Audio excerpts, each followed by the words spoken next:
Selamat pagi, Shalom, puji nama Tuhan. Selamat Natal buat jemaat yang kekasih di dalam Tuhan Yesus Kristus. Baik yang mengikuti ibadah di tempat ini maupun yang mengikuti ibadah di rumah tangga masing-masing. Jemaat yang dikasihi Tuhan Yesus Kristus. Hosana bagi anak Daud. Diberkatilah dia yang datang dalam nama Tuhan. Hosana di tempat yang maha tinggi. Jemaat yang dikasihi Tuhan Yesus, diundang bangkit berdiri. Kita akan mengagungkan Tuhan. Dengan pujian kita masuk rumahnya, berkumpul menyembah kepadanya dan ayat-ayat selanjutnya.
Ibadah perayaan Natal ini ditabiskan dalam nama Allah Bapa yang telah mengaruniakan anaknya yang tunggal, supaya barang siapa yang percaya kepadanya tidak binasa, melainkan beroleh hidup yang kekal.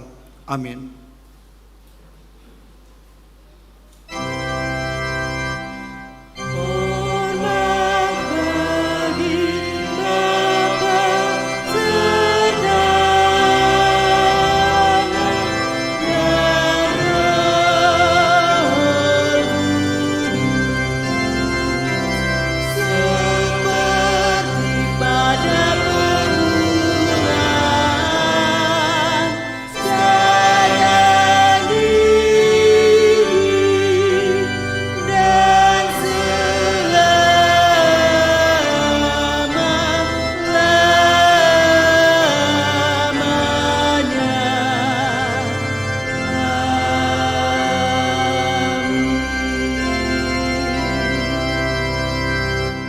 Selamat Hari Raya Natal saudara-saudara.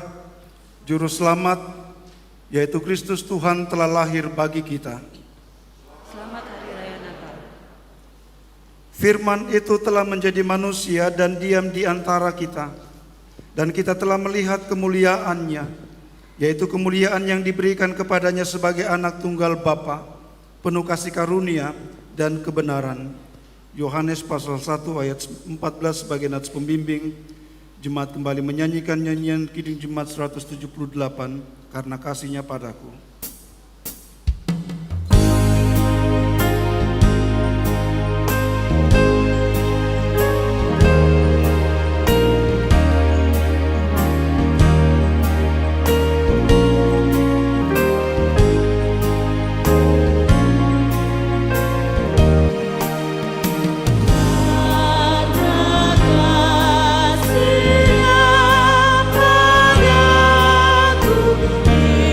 Yesus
yang kekasih di dalam Tuhan, kita akan membaca dari Injil Lukas 1 ayat 46 sampai dengan 55.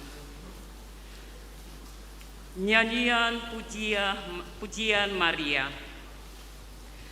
Lalu kata Maria, jiwaku memuliakan Tuhan, dan hatiku bergembira karena Allah Juru Selamatku. Sebab Ia telah memperhatikan kerendahan hamba-Nya. Sesungguhnya, mulai dari sekarang, segala keturunan akan menyebut aku berbahagia.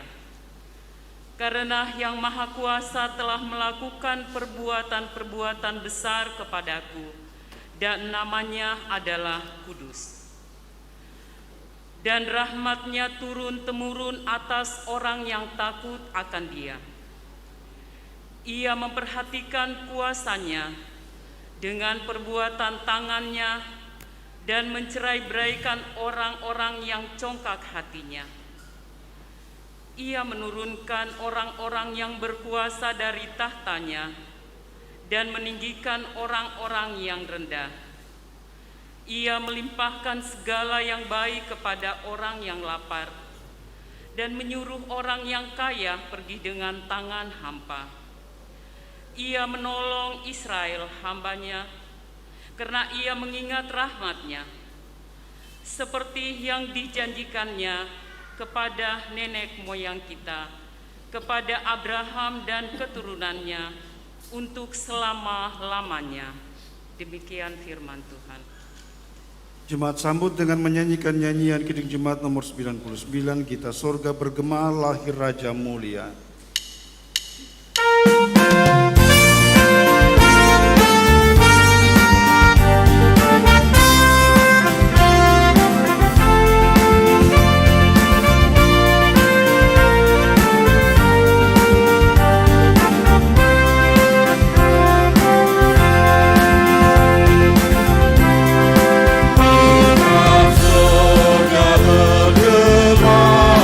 Lahir Raja Mulia.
Tuhan yang kekasih, saudara-saudara yang mengikuti kebaktian ini dari rumah masing-masing, sekarang marilah kita merendahkan diri di hadapan Allah sambil mengaku dosa kita.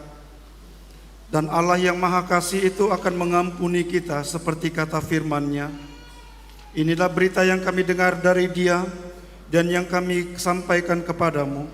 Allah adalah terang dan di dalam Dia sama sekali tidak ada kegelapan. Jika kita katakan bahwa kita beroleh persekutuan dengan Dia, namun kita hidup dalam kegelapan, kita berdusta dan kita tidak melakukan kebenaran. Tetapi jika kita hidup di dalam terang sama seperti Dia ada di dalam terang, maka kita beroleh persekutuan seorang dengan yang lain, dan darah Yesus anaknya itu menyucikan kita daripada segala dosa. Jikalau kita berkata bahwa kita tidak berdosa, maka kita menipu diri kita sendiri dan kebenaran tidak ada di dalam kita.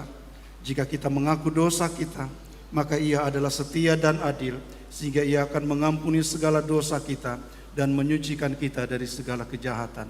Mari berdoa. Kami datang berlutut di hadapan-Mu Bapa, mengakui segala dosa-dosa kami, mengakui segala pelanggaran kami di hadapan-Mu.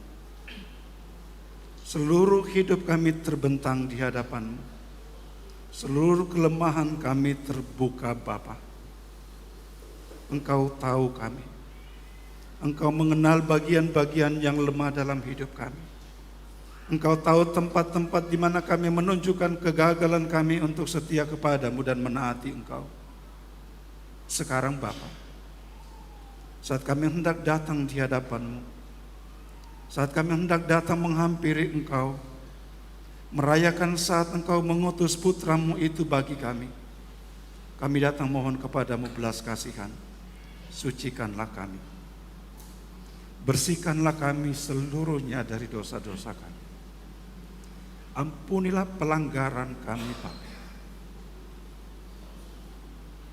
supaya kami selalu dapat berdiri di hadapan-Mu, supaya selalu kami dapat Engkau pandang layak berdiri di depan-Mu. Di dalam nama Yesus Putra-Mu kami berdoa. Amin. Kasih Tuhan ku lembut, padanya ku bertelut.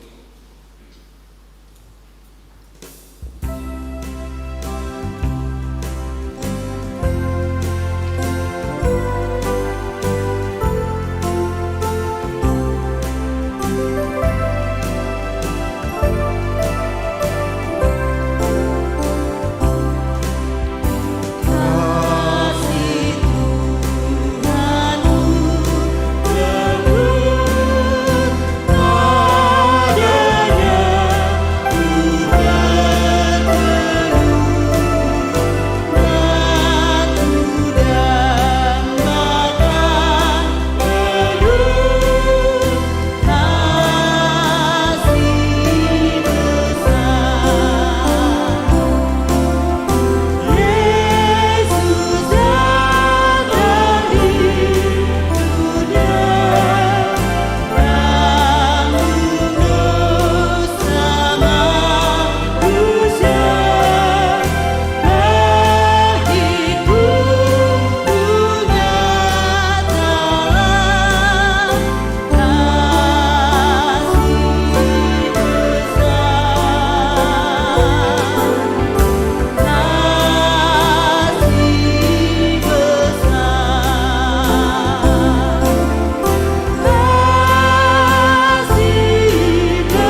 Jemaat kekasih di dalam Tuhan, dengarkanlah berita kelahiran Yesus Kristus yang terambil dari Lukas 2 ayat 1 sampai 7.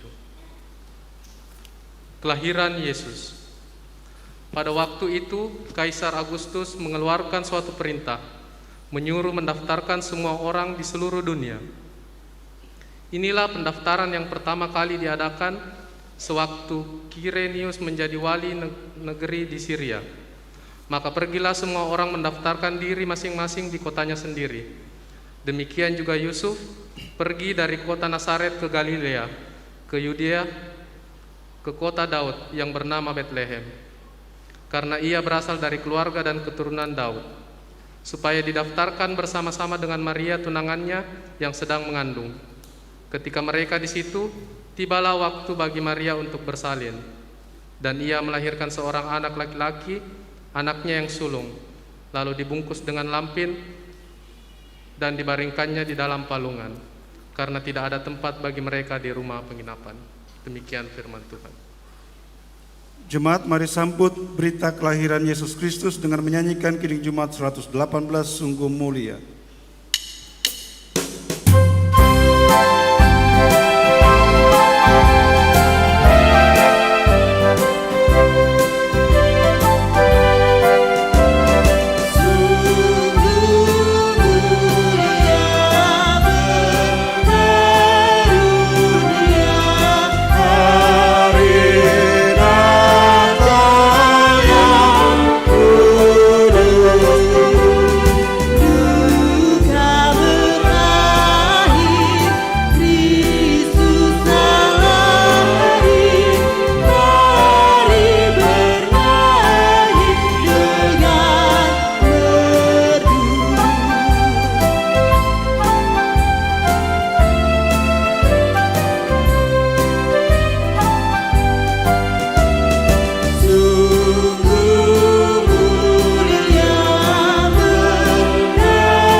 Diberikan kesempatan kepada pelayanan kategorial Smart untuk memuji Tuhan.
Rajani Kudus.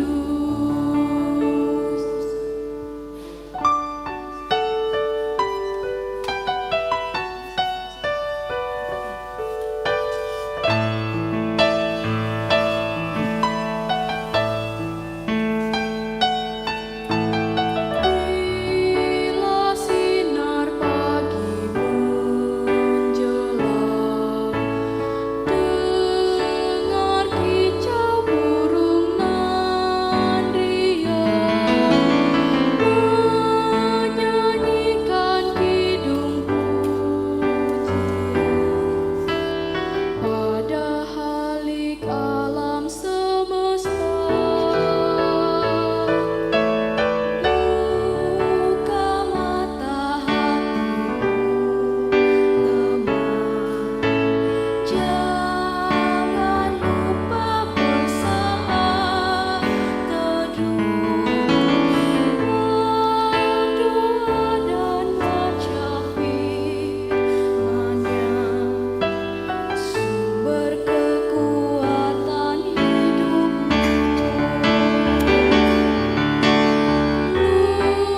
Luhurkan dan pujilah Tuhan dengan sikap dan perbuatan, benteng keselamatan kita, Tuhan Allah yang kudus. Mari puji luhurkan Dia dengan kasih pada sesama. Jadi lilin penerang dunia, imamat Rajani Kudus. Jadi lilin penerang dunia, lilin penerang dunia, lilin penerang dunia.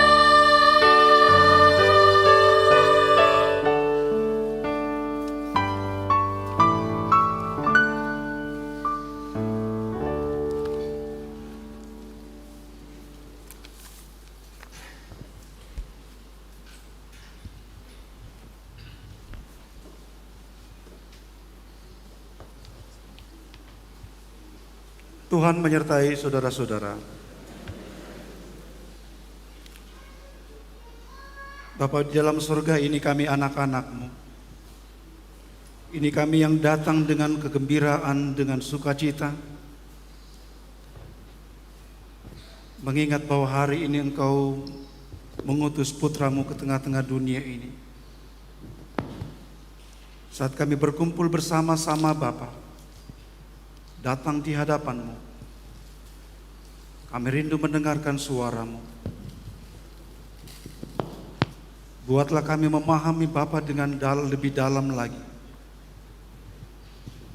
Untuk apa Engkau datang ke dalam dunia ini? Tunjukkanlah kepada kami bahwa satu-satunya kerinduan kami Engkau penuhi, Engkau jawab melalui putra-Mu itu. Oleh karena itu bukalah telinga kami. Beri kami telinga seorang murid yang mau mendengar suara Tuhan dan melakukan. Bapa di dalam surga, berbicaralah karena kami anak-anak-Mu telah sedia mendengarkannya.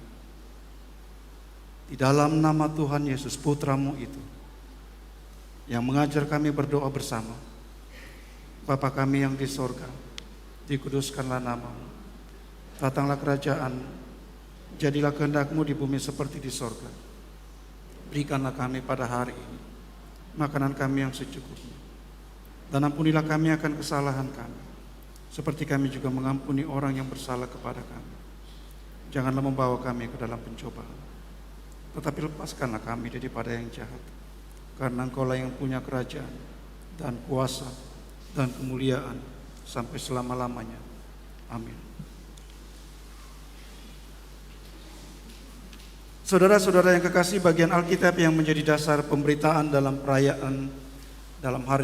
perayaan hari Natal saat ini terambil dari kitab Injil Matius pasal 1 ayat 18 sampai dengan ayatnya yang ke-25.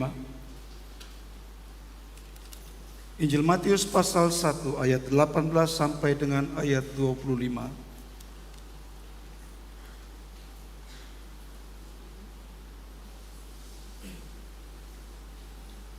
Kelahiran Yesus Kristus adalah seperti berikut. Pada waktu Maria ibunya bertunangan dengan Yusuf, ternyata ia mengandung dari Roh Kudus sebelum mereka hidup sebagai suami istri. Karena Yusuf suaminya seorang yang tulus hati dan tidak mau mencemarkan nama istrinya di muka umum, ia bermaksud menceraikannya dengan diam-diam. Tetapi ketika ia mempertimbangkan maksudnya itu, malaikat Tuhan nampak kepadanya dalam mimpi dan berkata, "Yusuf anak Daud, janganlah engkau takut mengambil Maria sebagai istrimu, sebab anak yang di dalam kandungannya adalah dari Roh Kudus. Ia akan melahirkan anak laki-laki dan engkau akan menamakan dia Yesus, karena dialah yang akan menyelamatkan umatnya dari dosa mereka." Hal itu terjadi supaya genaplah yang difirmankan Tuhan oleh Nabi. Sesungguhnya anak darah itu akan mengandung dan melahirkan seorang anak laki-laki, dan mereka akan menamakan dia Immanuel, yang berarti Allah menyertai kita. Sesudah bangun dari tidurnya, Yusuf berbuat seperti yang diperintahkan malaikat Tuhan itu kepadanya. Ia mengambil Maria sebagai istrinya, tetapi tidak bersetubuh dengan dia sampai ia melahirkan anaknya laki-laki, dan Yusuf menamakan dia Yesus. Saudara-saudara, semikian jauh firman Tuhan. Kata Yesus Kristus, yang berbahagia ialah setiap kita yang setia mendengarkan firman-Nya dan yang memelihara dalam hidup tiap-tiap hari. Haleluya.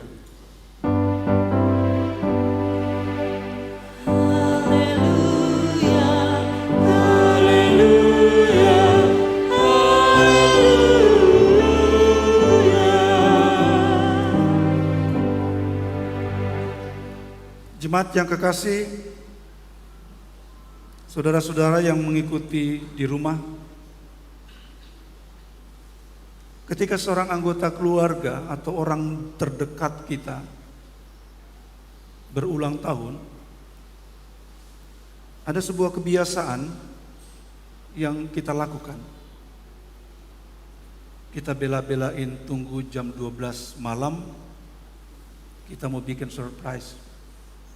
Biasa kasihan sudah tidur nih, kita kasih bangun hanya untuk tiup lilin. Saya kira saudara-saudara sering melakukan itu untuk orang-orang terdekat saudara-saudara. Saudara tidak akan bela-bela tunggu jam 12 untuk orang yang saudara tidak kenal. Saudara bilang, seperti itulah tadi malam saudara-saudara. Seperti itulah perayaan kita yang kita laksanakan tadi malam. Kalau kita merayakan jam 12 karena dalam penanggalan kita, waktu kita jam 12 adalah pergantian waktu. Pada masa Yesus, pergantian waktu itu terjadi pada jam 6 sore. Saya mesti menyampaikan ini pertama, supaya ini menjadi dasar pikiran kita untuk menetapkan jam berapa. Dan kemudian yang kedua, supaya kita memahami bahwa momen yang paling penting ialah tadi malam.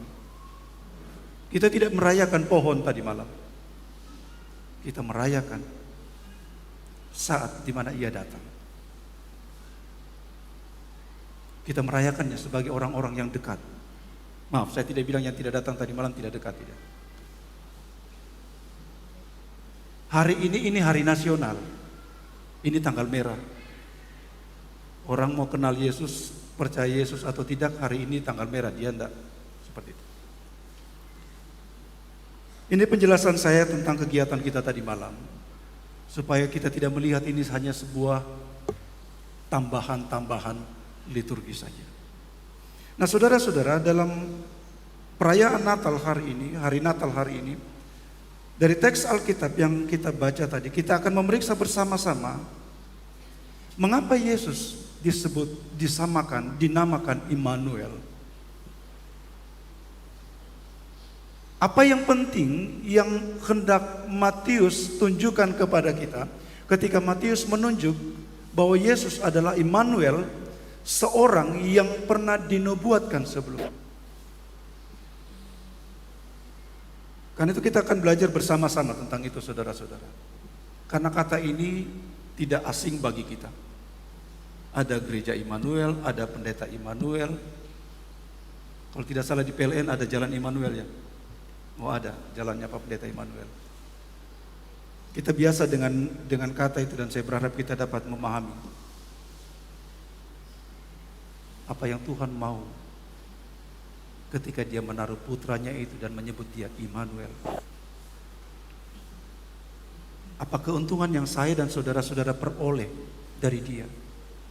Immanuel. Saudara-saudara, kata Immanuel, Allah beserta kita, hanya muncul 3 kali dalam Alkitab. 2 kali dalam Perjanjian Lama, itu dalam keduanya ada dalam kitab Yesaya pasal 7 dan pasal 8, dan 1 kali dalam kitab Injil Matius yang kita baru baca tadi, dan banyak kali di dalam nyanyian-nyanyian. Sudah bisa ingat lagu-lagu kita, penuhi dengan sukacita tentang Immanuel. Nah, saudara-saudara, dalam konteks Perjanjian Lama, kata ini digunakan sebagai sebuah jaminan yang Allah berikan kepada kerajaan Yehuda.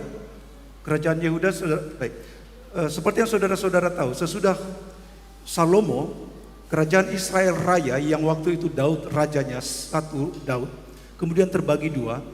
Satu menjadi kerajaan Yehuda, itu diperintah oleh keturunan Daud, anak-anak Daud, dan dan kerajaan Israel Utara. Kemudian tiba pada masa di mana kedua saudara ini terlibat dalam perang. Pada waktu itu Israel, kerajaan Yehuda, keturunan Daud, diperintah oleh Raja Ahaz. Raja Ahaz ini salah satu raja keturunan Daud yang paling jahat. Karena itu ketika dia berperang melawan saudaranya, kerajaan Israel Utara, yang sekongkol, yang bersekutu dengan Aram, Raja Yehuda Ahaz tahu bahwa peluangnya untuk menang tidak ada sama sekali. Peluangnya untuk menang sangat-sangat kecil, bahkan mustahil. Karena kerajaan Israel dan Aram itu sudah terlalu sangat kuat. Kekalahan ada di depan matanya. Dia juga tidak berani untuk berpikir bahwa Allah akan berpihak sama dia karena dosanya terlalu besar. Di ambang kekalahannya itu, saudara-saudara, Allah mengutus Nabi Yesaya, pergi bilang sama Ahaz, jangan takut. Saya akan lindungi dia. Karena Ahaz ini raja yang jahat, raja yang tidak percaya pasti dengan apa yang dikatakan Yesaya. Kemudian Tuhan bilang, ini tandanya. Seorang bayi, itu saudara bisa perhatikan di dalam kitab Yesaya pasal 7 ayat 14, saya bacakan kepada saudara-saudara. Ketika Nabi Yesaya datang kepada Ahaz untuk memberitakan jaminan perlindungan Allah, di sana Yesaya katakan, baiklah dengarkan hai keluarga Daud. Belum cukupkah kamu melelahkan orang sehingga kamu melelahkan Allahku juga? Sebab itu Tuhan sendirilah yang akan memberikan kepadamu suatu pertanda. Sesungguhnya seorang perempuan muda mengandung dan akan melahirkan seorang anak laki-laki, dan dia akan menamakan dia Immanuel. Ini tandanya bahwa Allah bicara benar Ahaz. Dan ini tanda bahwa Allah akan menjadi sekutumu. Israel bisa bersekutu, Israel Utara bersekutu dengan Aram, dan melihat kau sendirian. Tidak, saya menyertaimu. Itu jaminan Allah. Kemudian di dalam pasal 8 kata Immanuel kembali muncul sampai 2 kali. Saudara, di sana begini, dia muncul begini. Sekalipun kerajaan Yehuda dapat terhindar dari serangan sekutu Israel Utara dan Aram, Nabi Yesaya menubuatkan bahwa tanah Immanuel, yaitu tanah Yehuda, kelak akan dikalahkan dan dihancurkan oleh Raja Asyur. Itu pasal 8 ayat 6 sampai 8. Di sana berbunyi demikian. Oleh karena bangsa ini telah menolak air Siloah yang mengalir lamban dan telah tawar hati terhadap Rezin dan anak Remalia, sebab itu sesungguhnya Tuhan akan membuat air sungai Efrat yang kuat dan besar meluap-luap atas mereka, yaitu Raja Asyur dan segala kemuliaannya. Air akan meluap melampaui segenap salurannya dan akan mengalir melampaui segenap tebingnya, serta menerobos masuk ke Yehuda, ibarat air yang meluap-luap hingga sampai ke leher, dan sayap-sayapnya yang dikembangkan akan menutup seantero negerimu, ya Immanuel. 2 ayat sesudah itu, saudara-saudara, nama itu diulang lagi sebagai jaminan bahwa seberapapun kekuatan Asyur menghancurkan Yehuda, Asyur tidak dapat menggagalkan rencana Allah atas Yehuda. Perhatikan ayat 10 pasal 8 kitab Yesaya. Di sana berbunyi, buatlah rancangan tetapi akan gagal juga. Ambillah keputusan tetapi tidak terlaksana juga, sebab Allah menyertai kita. Sebab Immanuel, Allah menyertai kita. Nah, saudara-saudara, pertanyaan selanjutnya, kalau Ahaz adalah seorang raja yang jahat, mengapa Allah mau menawarkan dan memberikan jaminan perlindungan kepada Ahaz? Mengapa Allah sangat mengistimewakan keturunan Daud, suku Yehuda? Apa istimewanya mereka? Apa istimewanya keturunan Daud? Sebab lebih dari setengah raja-raja yang menggantikan Daud itu jahat di mata Allah. Apa istimewanya mereka? Suku Yehuda, keturunan Daud, menjadi sangat istimewa karena Allah sendiri mengikat perjanjian dengan Daud. Allah telah berjanji kepada Daud. Itu kita temukan dalam 2 Samuel pasal 7. Di sana kita membaca perjanjian Daud terhadap perjanjian Allah terhadap Daud. Dan di dalam Tawarik pasal 17 ayat 11 sampai 14 saya akan membacakan karena di situ diringkaskan, bunyinya seperti ini. Apabila umurmu sudah genap untuk pergi mengikuti nenek moyangmu, maka aku akan membangkitkan keturunanmu yang kemudian, salah seorang anakmu sendiri, dan aku akan mengokohkan kerajaannya. Dialah yang akan mendirikan rumah bagiku, dan aku akan mengokohkan tahtanya untuk selama-lamanya. Aku akan menjadi bapanya, dan ia akan menjadi anakku. Tetapi kasih setiaku tidak akan kuhilangkan daripadanya, seperti yang kuhilangkan daripada orang yang mendahului engkau. Dan aku akan menegakkan dia di dalam rumahku dan dalam kerajaanku untuk selama-lamanya, dan tahtanya akan kokoh untuk selama-lamanya. Ini perjanjian yang Allah buat kepada Daud. Perjanjian yang akan berlaku sampai keturunan Daud. Dan berdasarkan perjanjian inilah, saudara-saudara, seluruh bangsa Israel menantikan kedatangan seorang raja, seorang yang diurapi atau Mesias, yang syaratnya harus dari keturunan Daud, suku Yehuda. Seorang yang mereka harapkan akan mengembalikan masa-masa kejayaan Israel ketika Daud masih jadi raja. Sampai sekarang saudara-saudara, saudara bisa melihat itu dalam lambang simbol Israel, Sionisme. Kerinduan untuk kembali mengembalikan kejayaan Israel pada masa-masa ketika Daud menjadi raja. Pertanyaan selanjutnya, kalau begitu, mengapa Injil Matius, penulis Injil Matius menggunakan nubuat Nabi Yesaya ini untuk menunjuk kepada Yesus? Mengapa Matius mengambil nubuat Yesaya ini dan menempatkannya pada Yesus yang lahir? Karena melalui itu, saudara-saudara, penulis Injil Matius hendak memberitakan bahwa Yesus adalah Mesias itu. Dialah yang kalian nantikan, keturunan Daud. Itu sebabnya saudara-saudara, Injil Matius dimulai dengan daftar silsilah Yesus Kristus. Sudah bisa baca pasal 1 dan seterusnya, ayat 1 dan seterusnya. Di sana dikatakan inilah silsilah Yesus Kristus. Kristus itu bahasa Yunani, bahasa Ibraninya Mesias. Jadi Kristus sang Mesias. Tetapi saudara-saudara, Matius tidak hanya memberitakan Yesus adalah Mesias, anak Daud, seorang anak. Tetapi saya mengajak saudara-saudara perhatikan ayat 16 pasal 1 kitab Injil Matius. Di sana dikatakan begini, Yakub memperanakan Yusuf suami Maria yang melahirkan Yesus yang disebut Kristus. Matius menggunakan kata Matius menggunakan kata memperanakan 40 kali. Tetapi ketika dia tiba pada nama Yusuf, dia tidak menulis memperanakan Yesus. Tetapi dia menulis suami Maria yang melahirkan Yesus yang disebut Kristus. Ayat 16 pasal 1. 40 kali dia mengatakan memperanakan ini. Ketika dia tiba sama pada Yusuf, dia tidak mengatakan Yusuf memperanakan Yesus seperti seharusnya. Tetapi dia katakan Yusuf suami Maria yang melahirkan Yesus Kristus. Jadi Matius mengungkapkan bahwa Yusuf bukanlah bapa ayah biologis Yesus. Kalau begitu, pertanyaannya lagi, kenapa Maria bisa mengandung? Ayat 18 katakan, ia mengandung dari Roh Kudus. Penulis pembaca Injil Matius, saudara-saudara, tidak pernah berpikir bahwa Mesias itu ilahi, divine.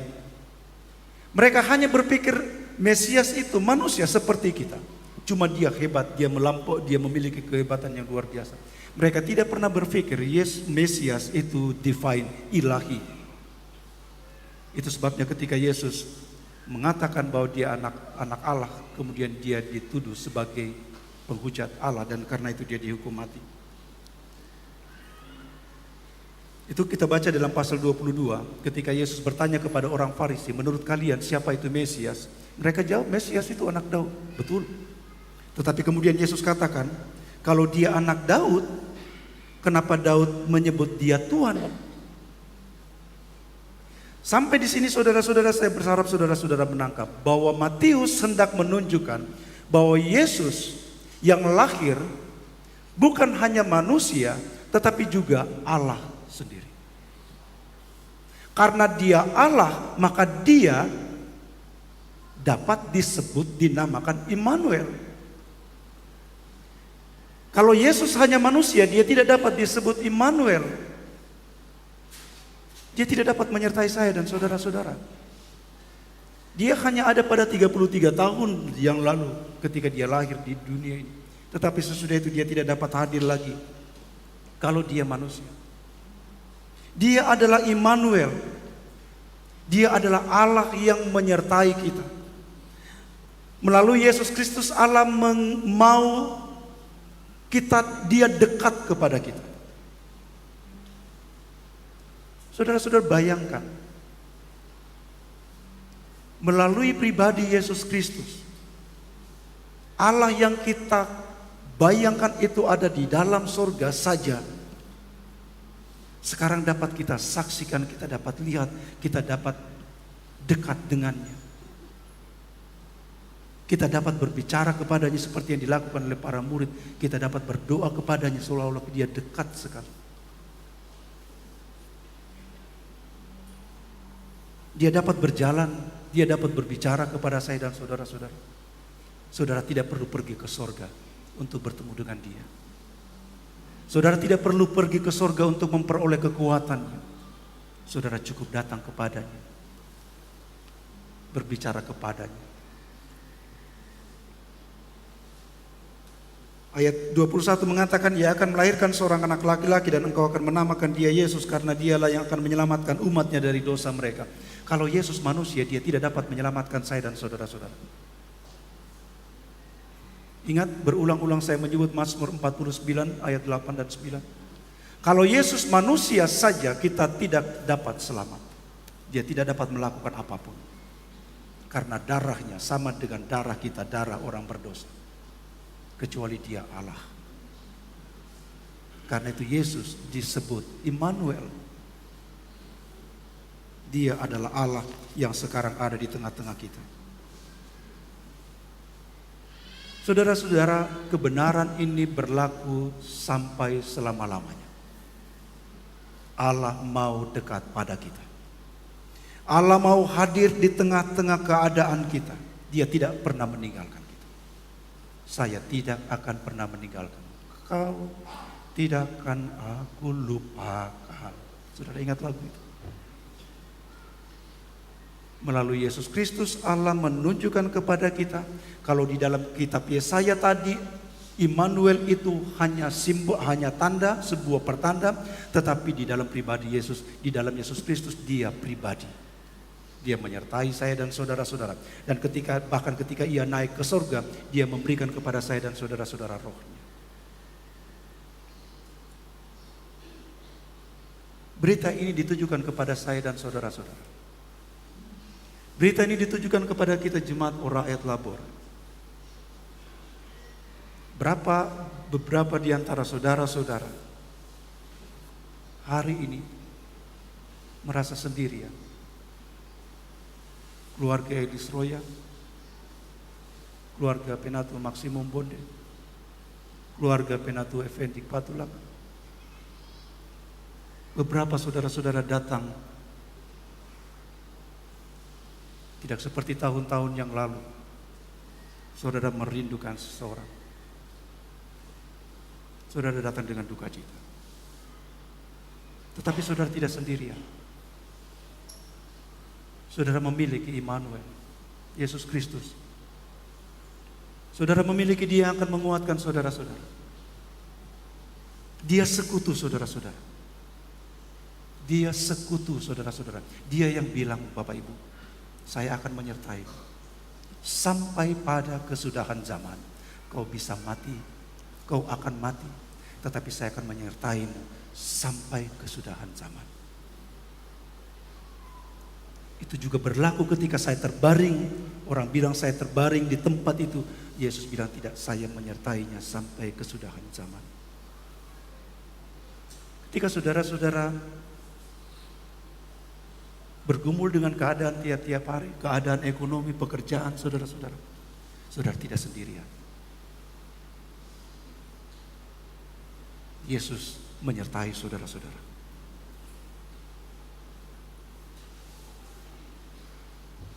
Dia mendukung saudara-saudara. Saya ingin menutup sebuah lagu yang sebenarnya tidak perlu khotbah, dengar lagu ini saja itu sudah cukup.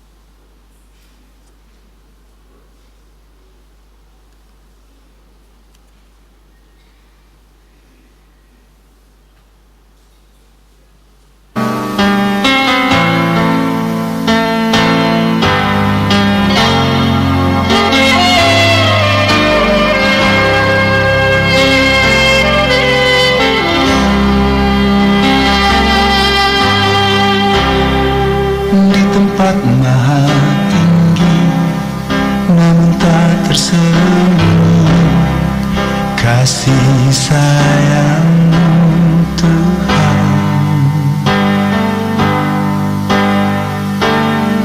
Engkau datang ke bumi untuk menggenapi janjimu tentang Yerusalem yang baru.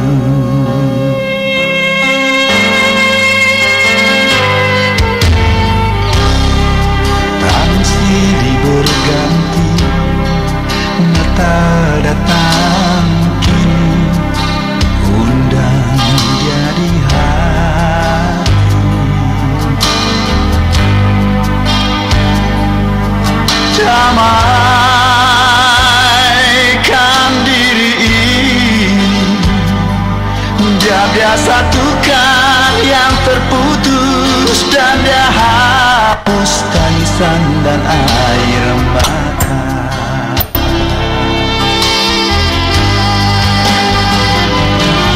Bila ku renungkan diriku ini,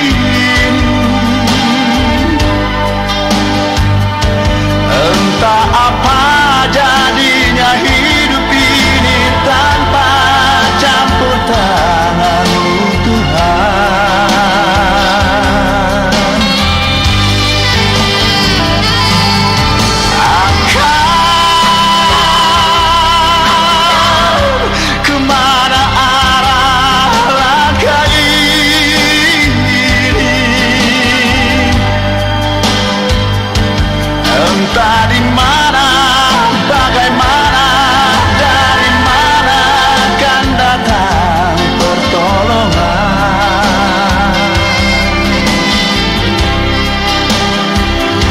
Tanpa kau bukan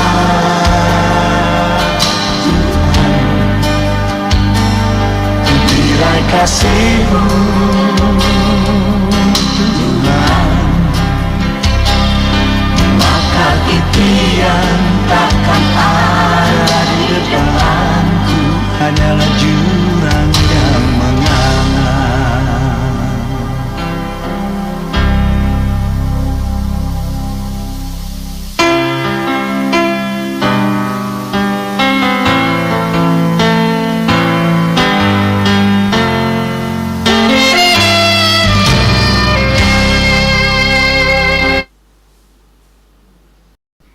Kita akan mendengarkan kesaksian persekutuan lansia. Silakan.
Pesan Natal bersama Persekutuan Gereja-Gereja di Indonesia atau PGI dan Konferensi Wali Gereja Indonesia atau KWI.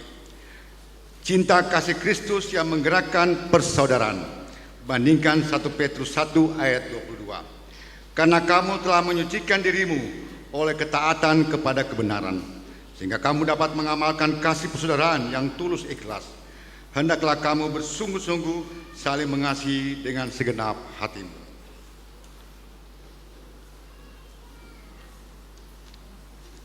Saudari-saudara terkasih, Persekutuan Gereja-Gereja Indonesia dan Konferensi Wali Gereja Indonesia menyampaikan salam Natal bagi kita semua. Untuk kedua kalinya kita merayakan Natal di tengah pandemi COVID-19. Kita bersyukur berkat kerja keras pemerintah, keterlibatan berbagai lembaga swasta, dan semangat persaudaraan yang merupakan sifat hidup bangsa kita. Sekarang ini kita sudah dapat berada dalam keadaan jauh lebih baik dibandingkan beberapa waktu yang lalu. Tetapi memulihkan keadaan, mengatasi akibat-akibat dahsyat pandemi COVID-19 yang menyangkut berbagai segi dan wilayah kehidupan masih membutuhkan waktu dan usaha keras seluruh bangsa, pemerintah, lembaga-lembaga bisnis dan warga masyarakat. Untuk itu perlu semangat persaudaraan dalam arti yang seluas-luasnya. Saudari-saudara yang terkasih, perayaan Natal di tahun kedua pandemi ini mengajak kita untuk melihat kembali saudari-saudara yang ada di sekeliling kita. Surat 1 Petrus yang menjadi inspirasi pesan Natal ini ditulis untuk jemaat Kristiani di Asia Kecil yang sedang mengalami penderitaan karena penganiayaan. Surat ini berisi nasihat tentang hidup praktis sesuai dengan iman Kristiani dan cara jemaat menghadapi pencobaan dan penderitaan. Jemaat yang menerima surat ini dinasihati untuk memiliki rasa persaudaraan yang tulus ikhlas di dalam Kristus. Mereka adalah sesama pendatang dan perantau di dunia ini. 2 Petrus 1:11. Karena perasaan yang senasib dan sepenanggungan, mereka semestinya hidup seperti bersaudara kandung, meski berada dalam berbagai pencobaan. Jemaat diyakinkan mengenai tujuan hidup yang agung, yaitu untuk terus-menerus memurnikan iman mereka. 1 Petrus 1 ayat 7. Dan turut ambil bagian di dalam penderitaan Kristus ayat 4 dan 13. Sebaliknya, dengan memandang kepada Yesus sebagai batu penjuru, jemaat diimbau untuk menanggalkan perilaku yang memecah belah hidup persaudaraan, seperti kejahatan, tipu muslihat, kemunafikan, kedengkian, dan fitnah. 2 ayat 1. Dalam keyakinan tersebut, pengikut Kristus memperoleh identitas baru sebagai umat milik Allah sendiri. Ayat 2 dan 9. Dan dipanggil untuk memberitakan karyanya melalui kehidupan mereka di tengah-tengah dunia yang tidak bersahabat, serta dengan sungguh-sungguh dan dengan segenap hati mengasihi satu sama lain. 2 ayat 11 dan 17. Natal tahun 2021 mengingatkan kita untuk saling mengasihi dengan segenap hati dalam kasih persaudaraan yang tulus dan ikhlas melalui tindakan bela rasa, yaitu Kristus yang kita rayakan kelahirannya, mendorong kita untuk mencari jalan baru yang kreatif untuk saling mengasihi, mewartakan keadilan, dan membawa damai sejati. Saudari-saudara terkasih, siapakah saudari-saudara kita? Bagi mereka yang berada dalam kesulitan, saudari dan saudara adalah mereka yang memberikan pertolongan. Bandingkan Lukas 10 ayat 36 dan 37. Natal kali ini meminta kita yang digerakkan oleh kasih Kristus untuk menjadi saudara dan saudari dan saudara bagi mereka yang berada di dalam kesulitan. Orang Indonesia adalah orang yang memegang erat falsafah persaudaraan.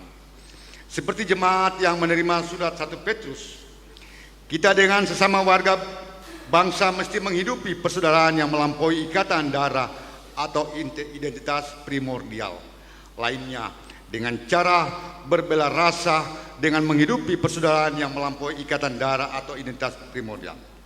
Saudari-saudara kita, khususnya saudara kita yang paling membutuhkan. Bela rasa bukanlah sekedar perasaan, tetapi kompetensi etis yang bersumber pada iman dan berbuah pada tindakan. Bahkan gerakan untuk membantu sesama secara nyata. Inspirasi iman itu kita temukan dalam Yesus Kristus sendiri. Ia menjadi sama dengan kita. Bandingkan Filipi 2 ayat 7. Hatinya selalu bergerak oleh belas kasihan ketika ia melihat orang-orang yang menderita. Markus 8 ayat 2. Ia menyatakan kepada para muridnya, hendaklah kamu bermurah hati sama seperti Bapamu tiada adalah murah hati. Lukas 6 ayat 36. Ia juga menyatakan segala sesuatu yang kamu lakukan untuk salah seorang dari saudaraku yang paling hina ini, kamu telah melakukannya untuk aku. Matius 25 ayat 40. Sebagai murid-murid Yesus, dalam hidup kita bersama, kita diundang untuk menaruh pikiran dan perasaan yang terdapat juga di dalam Kristus Yesus. Filipi 2 ayat 25. Pandemi COVID-19 menyadarkan kita bahwa kita semua adalah saudari dan saudara yang berada dalam satu perahu dunia yang sedang menghadapi badai COVID-19.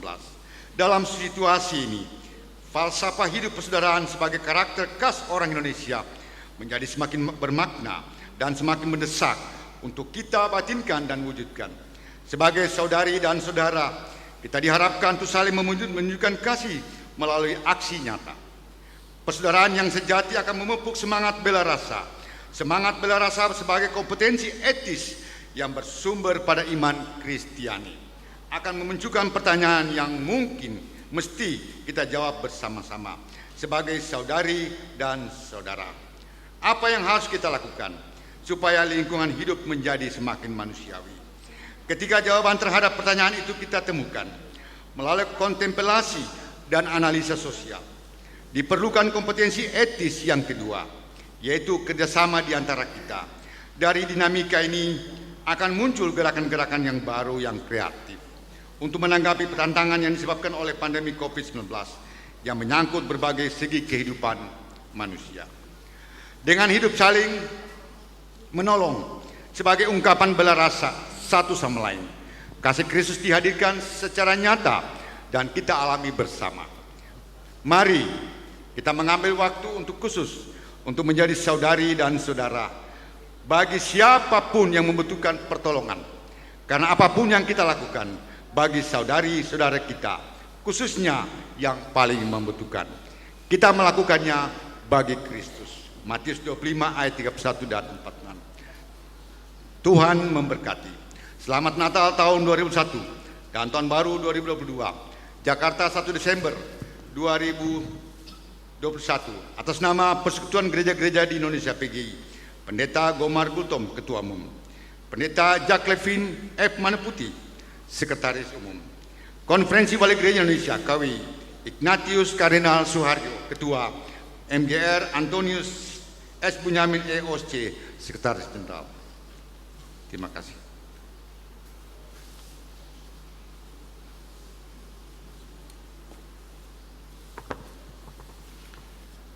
Jemaat yang dikasihi Tuhan, saatnya kita akan membawa persembahan syukur kita. Sebab itu, marilah kita membawa persembahan syukur kepada Dia yang telah mengaruniakan putranya Yesus Kristus menjadi juru selamat kita. Jemaat yang dikasihi Tuhan, hari ini kita akan membawa persembahan syukur hanya satu kali di dalam pundi. Sebab itu, Tuhan menyertai saudara-saudara. Kita berdoa. Ya Allah, Tuhan kami, di dalam nama Yesus Kristus, Putra Natal itu yang kami peringati hari ini kelahiran-Mu. Terima kasih jemaat-Mu datang mengucap syukur kepadamu ya Allah. Karena Engkau sampai hari ini masih memberikan kehidupan bagi jemaat-Mu.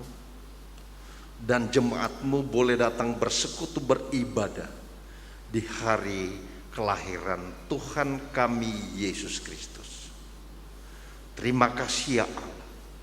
Saatnya kami akan membawa rasa syukur kami atas pertolongan dan pemeliharaan-Mu bagi kami. Ya Allah, kami mohon Engkau kuduskan persembahan yang akan kami bawa ini, supaya kami boleh mempergunakannya, baik di dalam pelayanan Tuhan di Jemaat Oraet Labora ini, maupun dipergunakan dimanapun persembahan ini. Terima kasih ya Allah. Ini doa kami, di dalam nama Yesus Putra Natal itu kami sudah berdoa. Amin. Sambil pundi dijalankan, kita akan mengiringinya dengan melakukan Kidung Jemaat nomor 115. Kidung Jemaat nomor 115, berlutut di palungan-Mu.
Jemaat yang dikasih Tuhan, waskom yang diedarkan itu adalah persembahan syukur Natal buat jemaat. Jadi waskom adalah persembahan syukur Natal bagi kita semua.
Ayatnya yang pertama.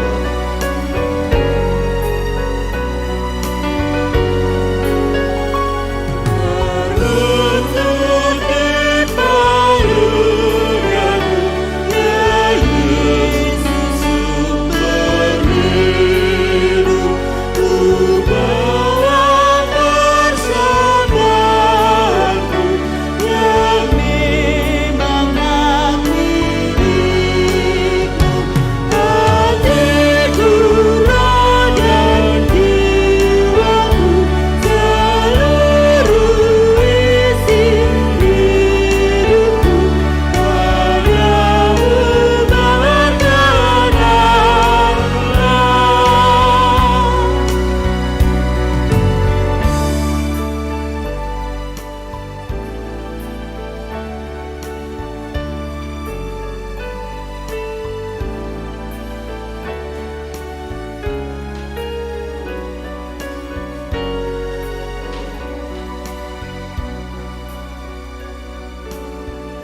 Tuhan menyertai saudara-saudara.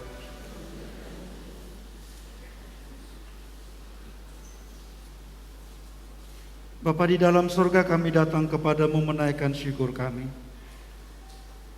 Kami berterima kasih Engkau memperkenankan kami untuk mengingat dan merayakan saat Engkau mengutus putramu Yesus Kristus Juru Selamat kami ke dalam dunia ini.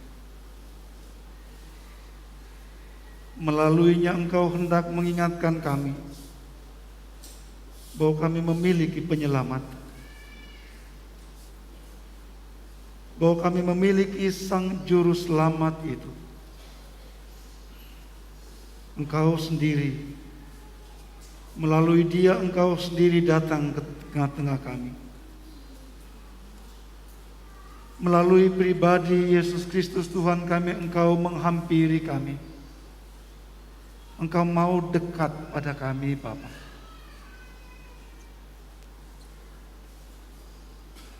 Engkau mengingatkan kami bahwa kami tidak pernah sendirian.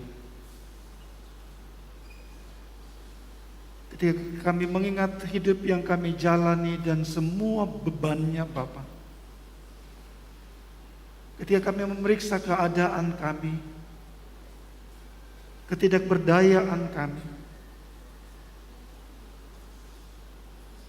ketika kami merasa seolah-olah kami sendirian,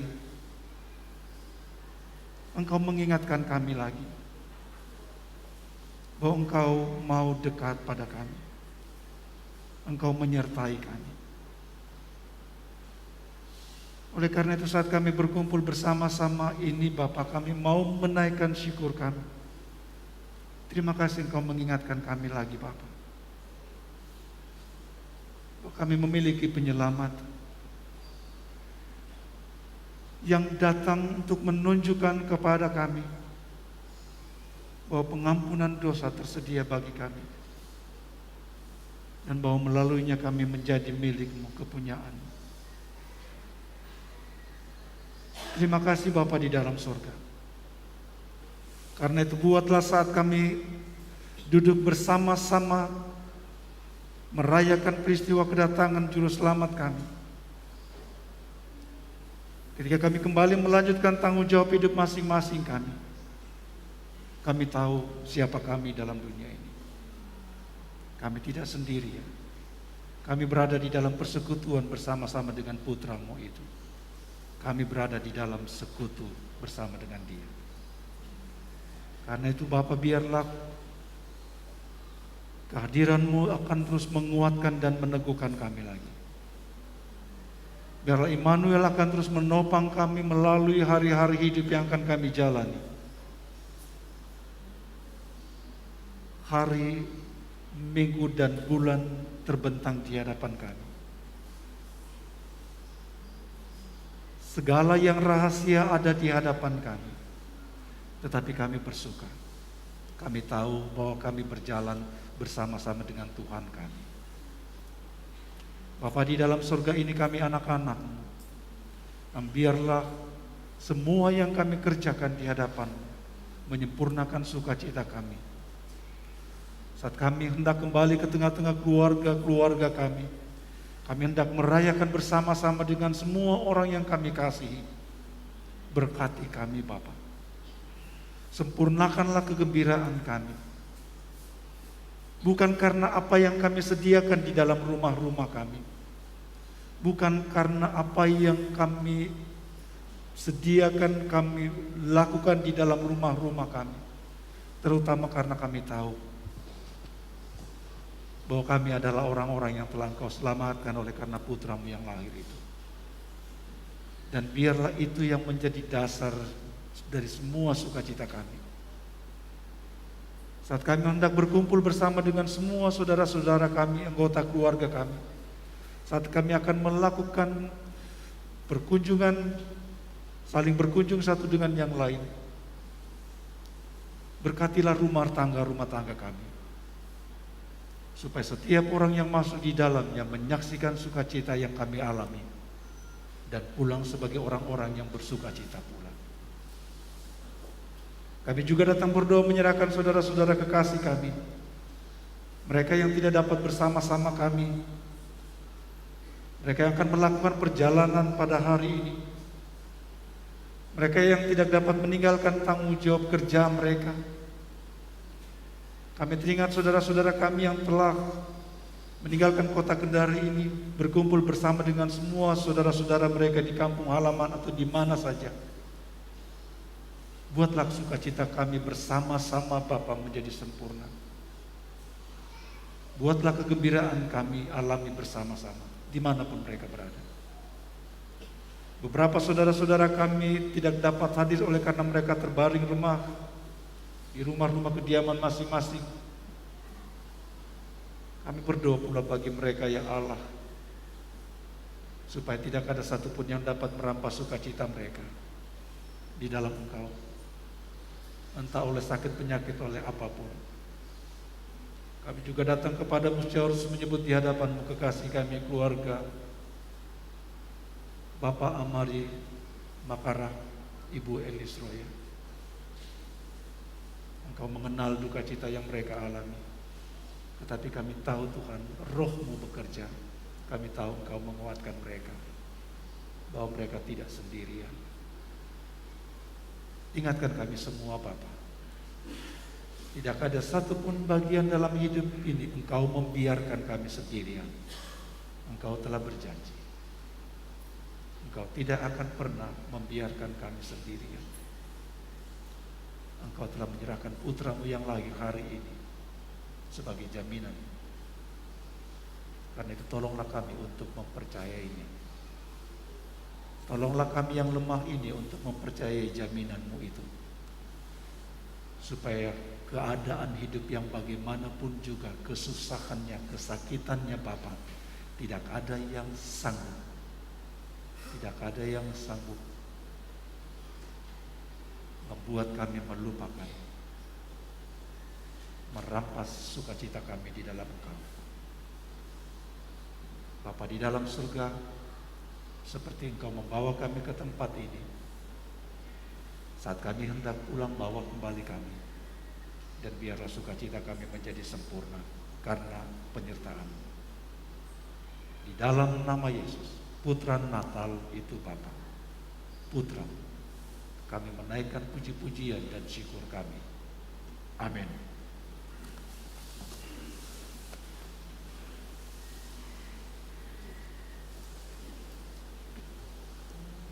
Kita akan mendengarkan sambutan Natal dari BPM Jemaat.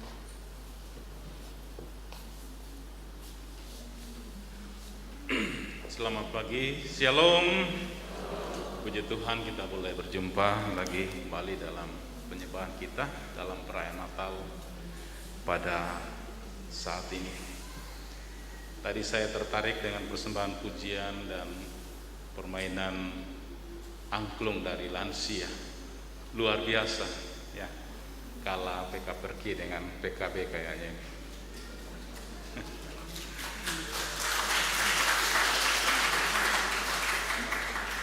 Kalau tadi mereka bermain sedikit agak hos-hosan mengejar musik tadi, wajar saja. Namanya juga lansia, saya sendiri sudah mulai merasakan itu. Ya, puji Tuhan, semangatnya. Saya berharap mudah-mudahan saya dan Bapak Ibu saudara-saudara ketika lansia boleh sama dengan mereka, terus mempersembahkan pujian kepada Tuhan.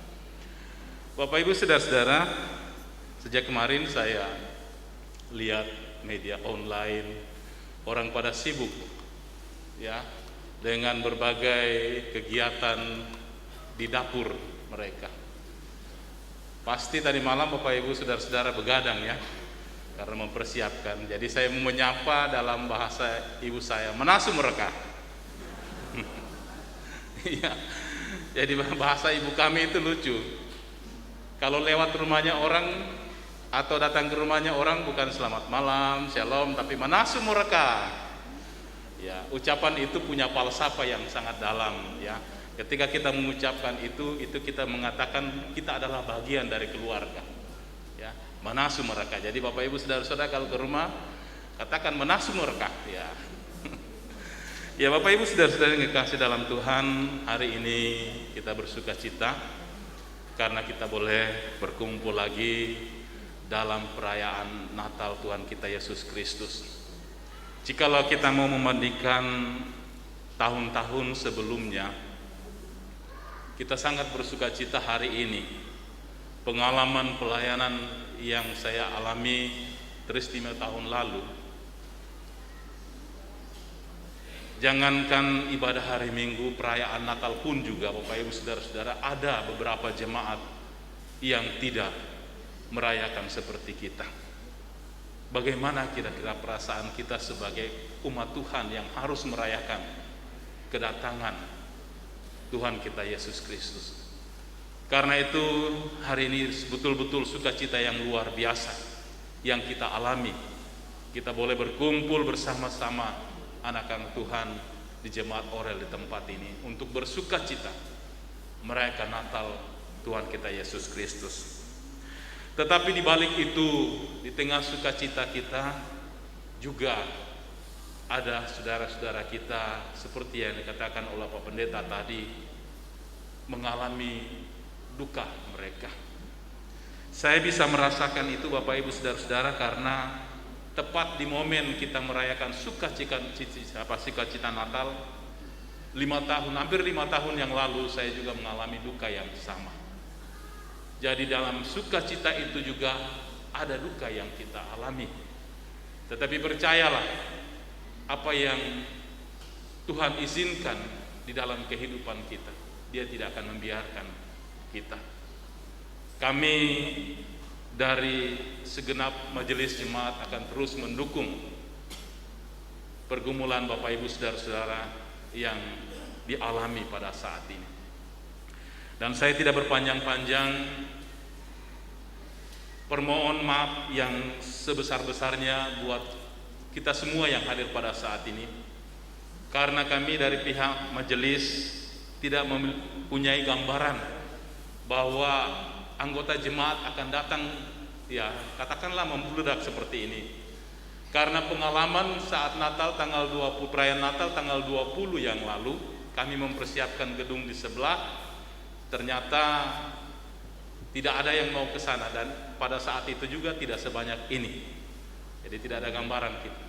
Nah, itu berarti bahwa sekalipun kita lelah, sekalipun kita bergumul, tidak mengurungkan niat kita, semangat kita untuk datang bersuka cita merayakan perayaan kelahiran Tuhan Yesus Kristus pada saat ini. Dan yang terakhir, kami dari segenap majelis jemaat mengucapkan selamat merayakan Natal 25 Desember hari ini dan menyongsong tahun baru 1 Januari 2022.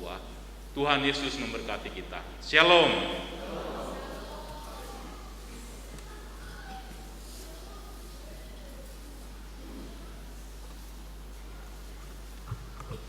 Mana semua raka? Nasumo. Kures semangat. Mendahului warta jemaat atas nama pribadi dan keluarga. Melalui kesempatan ini kami menyampaikan selamat merayakan Hari Natal tahun 2021. Damai di bumi, damai di hati. Tuhan memberkati kita sekalian. Warta jemaat penekanan bahwa untuk rayon 3 besok hari Minggu tanggal 26 Desember 2021 ada ibadah rumah tangga atau kebaktian rumah tangga bertempat pada keluarga Yopi Simeon dengan alamat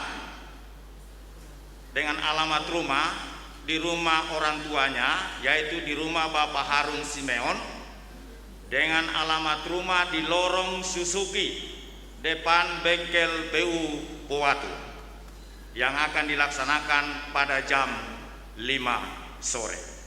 Demikian penekanan untuk rayon 3 supaya dapat kita menghadiri diskon rumah tangga ini.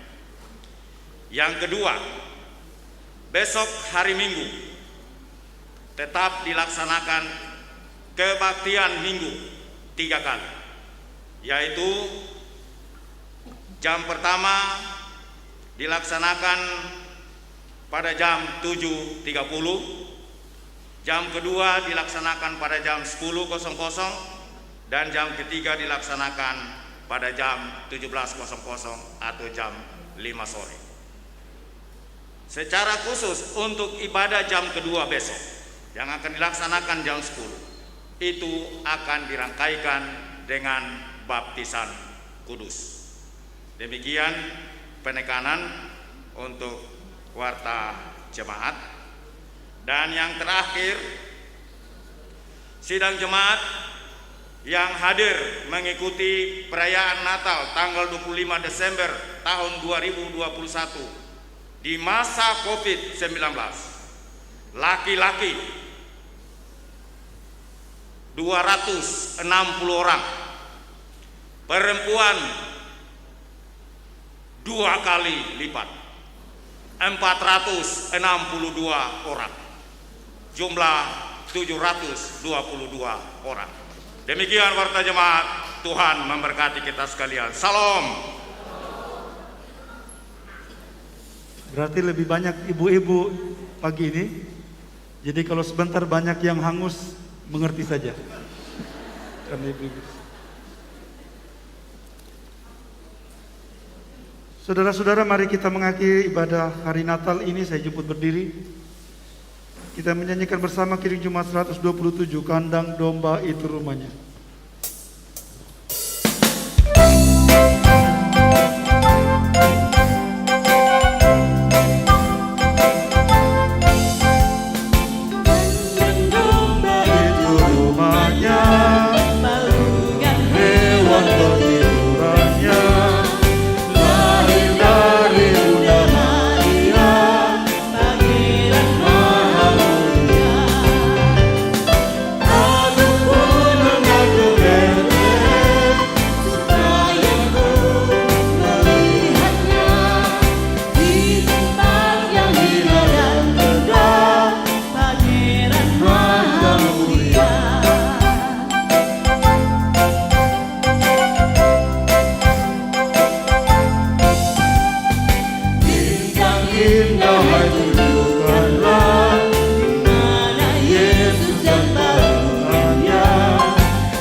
memberkati engkau dan melindungi engkau. Tuhan menyinari engkau dengan wajahnya dan memberi engkau kasih karunia. Tuhan menghadapkan wajahnya kepadamu dan memberi engkau damai sejahtera. Amin.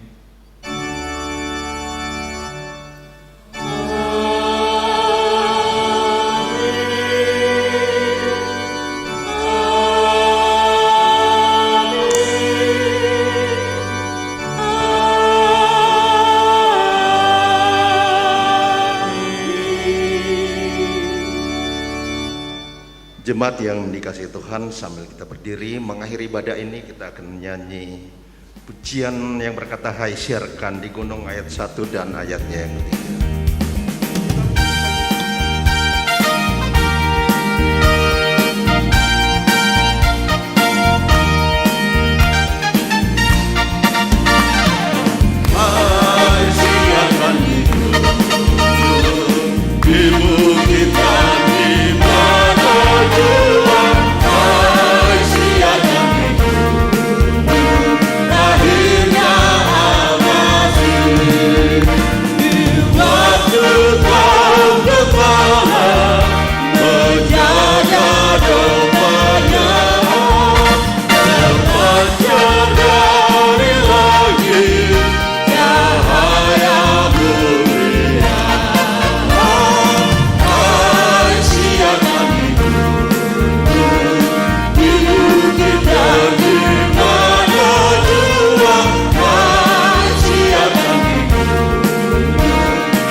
Demikian ibadah Natal kita pada saat ini.